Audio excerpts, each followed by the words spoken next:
کہ احسان کا عام طور پر جو ہمارے ذہن میں مفہوم آتا ہے وہ کسی کے ساتھ کوئی اچھا برتاؤ کرنا، کسی پر احسان کرنا۔ اردو میں یہ لفظ صرف اسی معنی میں مستعمل ہے،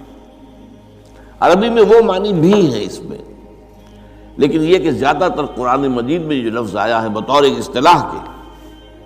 اس کے معنی ہے انتہائی خوبصورتی کے ساتھ کسی کام کو کرنا۔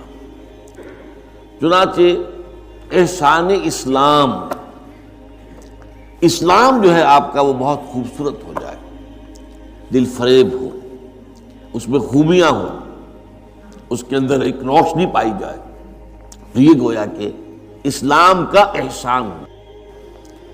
اب اس حدیث میں ہم دیکھ رہے ہیں کہ حضور فرماتے ہیں اللہ تعالیٰ نے واجب کر دیا ہے ہر شے میں احسان کو، یعنی جو کام بھی کرو دل لگا کر کرو،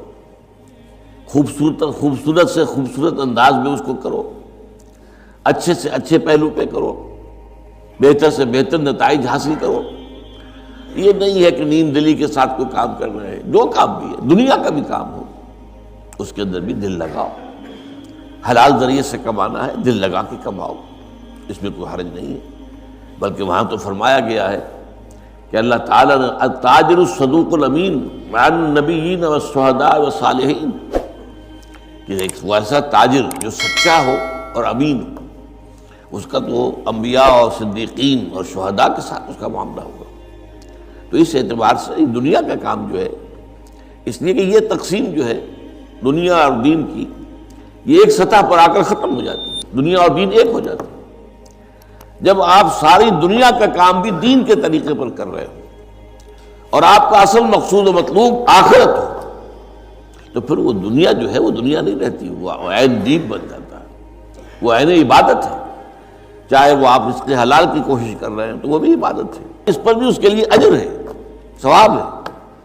اس لیے کہ اس نے جائز طریقے سے خود اپنے بھی نفس کا ایک حق ادا کیا ہے، اور یہ فرمایا گیا وَإِنَّ لِنَفْسِكَ عَلَيْكَ حَقًّا، یقیناً تمہارے نفس کا بھی تم پر حق ہے، ادا کرو۔ جو بھی تمہارے جسم و جان کے تقاضے ہیں ان کو بھی جائز طریقے سے پورا کرو گے تو وہ عین عبادت بن جائے گی، اس پر ثواب ملے گا۔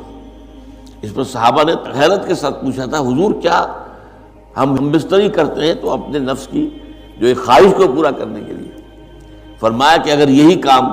کسی غلط طریقے پر کرتے تو تمہیں سزا ملتی کہ نہ ملتی؟ عرض کیا جی وہ تو بات ہے، تو پھر اگر یہ صحیح طریقے سے جائز طریقے سے کر رہے ہو اس پر تمہیں اجر ملے گا۔